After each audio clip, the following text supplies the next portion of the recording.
Assalamualaikum warahmatullahi wabarakatuh. Perkenalkan, nama saya Puzimetri dengan NIM 877596421. Baiklah, di sini saya akan membuat tugas video simulasi untuk memenuhi tugas 3 tematik terintegritas di SD. Sebelumnya, saya memohon maaf kepada tutor karena saya membuat video ini di rumah. Ada beberapa kendala yang membuat saya tidak bisa membuat video ini di sekolah. Baiklah, selamat menonton. Assalamualaikum anak-anak, selamat pagi. Bagaimana keadaannya hari ini? Sehat semua kan? Alhamdulillah.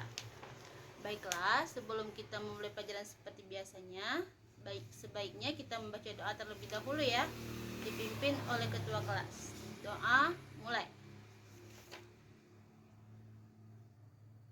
Berdoa selesai. Oke, baik. Hari ini Ibu akan membahas pelajaran tentang cerpen.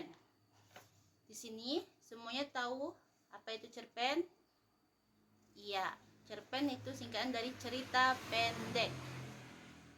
Ibu di sini akan membahas pengertian cerpen, ciri-ciri cerpen. Oke, baik.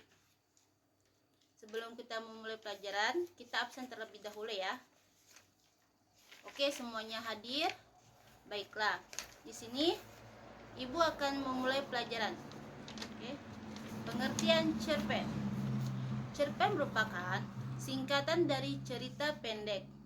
Nah, cerita pendek atau cerpen adalah salah satu jenis karya sastra yang berbentuk prosa fiksi. Ada yang tahu maksudnya apa? Baiklah, maksudnya isi cerpen bukanlah kejadian nyata, melainkan hanya karangan atau imajinasi penulisnya. Jadi, cerpen itu bukan suatu karya nyata atau cerita nyata yang pernah terjadi. Tetapi, cerpen itu hanyalah cerita berdasarkan imajinasi seseorang. Baiklah, di sini ada yang tahu apa bedanya cerpen dengan novel? Oke, baik. Ibu akan membahas apa bedanya cerpen dengan novel. Bagi kamu yang suka baca, pasti kamu bisa membedakan antara cerpen dan novel. Yap, meskipun keduanya merupakan cerita fiksi, tapi perbedaan cerpen dengan novel adalah dari jumlah kata-katanya. Cerita di dalam cerpen cenderung lebih padat dan biasanya tidak memiliki banyak tokoh. Rata-rata jumlah kata dalam cerpen yaitu maksimal hanya sampai 10.000 kata saja. Ya, kalau orang-orang bilang kita hanya butuh sekali duduk untuk menyelesaikan satu cerita pendek. Mungkin bisa dicoba.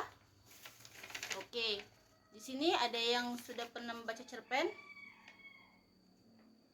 Sudah pernah ya? Ya, cerita-cerita tentang cerita dongeng kayak gitu kan. Di sini Ibu akan membahas ciri-ciri cerpen. Ada yang tahu ciri-ciri cerpen? Oke, belum ada yang tahu ya. Oke, di sini Ibu akan menyebutkan salah satunya, yaitu 1. Ceritanya fiktif. Cerpen merupakan cerita fiktif, tidak nyata, yang dibuat berdasarkan imajinasi penulisnya. Nah, sesuai yang Ibu sebutkan di awal tadi kan, cerpen merupakan karya yang dibuat oleh seseorang. 2. Jumlah katanya sedikit. Cerpen umumnya hanya terdiri dari beberapa ribu kata atau beberapa halaman. Jumlah kata cerpen biasanya tidak lebih dari 10.000 kata. 3. Keterbatasan tokoh atau karakter. Karena panjangnya yang terbatas, cerpen tidak memiliki banyak tokoh atau karakter. Biasanya cerpen terdiri dari karakter utama dan 1 atau 2 karakter pendukung saja. 4. Plot yang singkat. Cerpen merupakan plot yang singkat dan hanya fokus pada satu aspek cerita saja.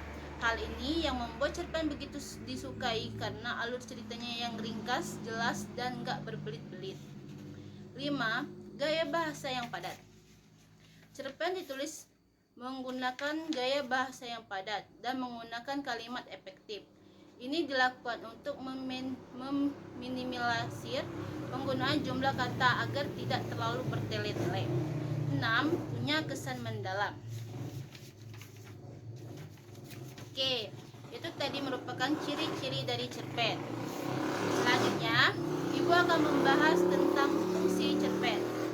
Ada yang tahu apa saja fungsi cerpen?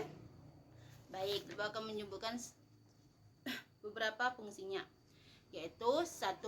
Fungsi rekreatif. Cerpen berfungsi untuk memberikan rasa senang, gembira, dan menghibur bagi seluruh pembacanya. 2. Fungsi estetis. Cerpen memiliki fungsi untuk memberikan keindahan bagi pembaca karya sastra. 3. Fungsi moralitas.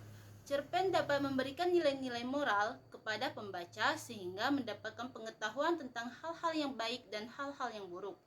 4. Fungsi didaktif. Cerpen dapat mengarahkan dan mendidik para pembaca dengan nilai-nilai kebenaran dan kebaikan di dalam cerita. 5. Fungsi religius. Cerpen mengandung nilai-nilai yang terdapat pada ajaran agama yang bisa dijadikan teladan bagi para pembacanya. Baiklah, mungkin itu saja materi penyampaian dari Ibu hari ini.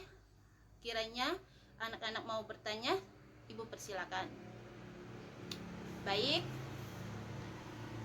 mungkin sampai di sini pembahasan kita pada hari ini. Sampai bertemu di minggu depan. Ibu akhiri. Assalamualaikum warahmatullahi wabarakatuh.